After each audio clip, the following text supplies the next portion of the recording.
Well, good day, everyone. Thank you for joining us once again here at Sea Freedom Brew for our economic briefing. I am Jamie Sumner, Chief Analyst, and for this week's briefing, this Thanksgiving week, we want to look at the inflation numbers that have come out over the past couple of weeks, and we want to also look at the retail sales number that came out last week. So when we look at the producer price index, for recall, these are the prices that the producers are paying.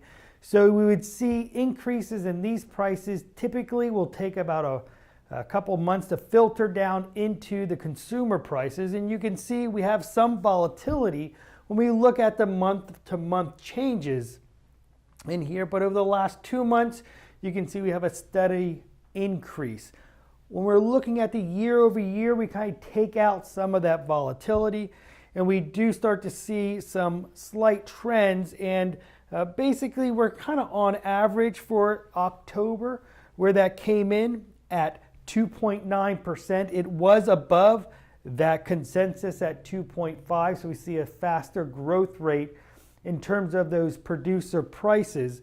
But when we strip out food and energy, kind of a similar story, 2.6% compared to last year, and then the consensus was 2.3, so operating a little faster on that producer side.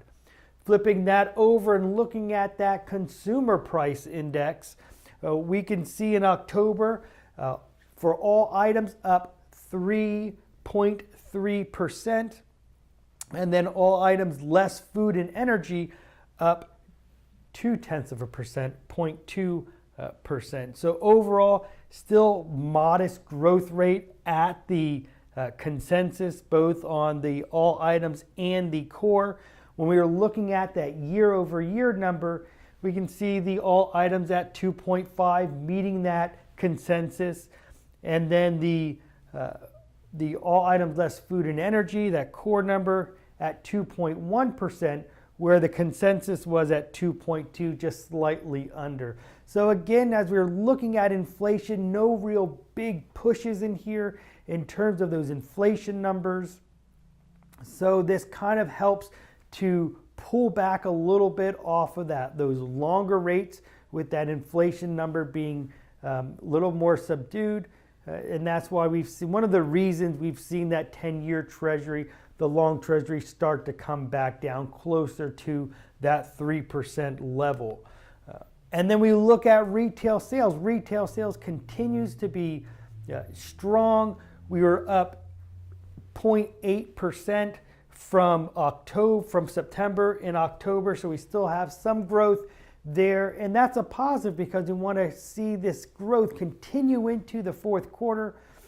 With this holiday season, should be fairly strong. I'm sure you've seen all the Black Friday deals that are going on out there, and in fact, a lot of the stores are allowing you to come in earlier than Black Friday to take advantage of some of those specials. So it seems like every year Black Friday continues to get extended.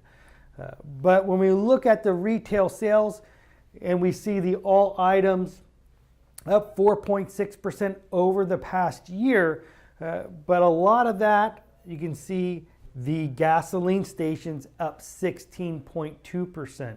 Now, of course, this is October. Rolling into November, we've seen that deceleration on the oil prices. They've come down, and we've seen that come down at the fuel pumps as well. So that should free up some additional monies for the consumers to go out and spend and make this holiday season a fairly strong one. Well, that's what we have for you this week. We look forward to talking to you later. Have a great week and have a great Thanksgiving.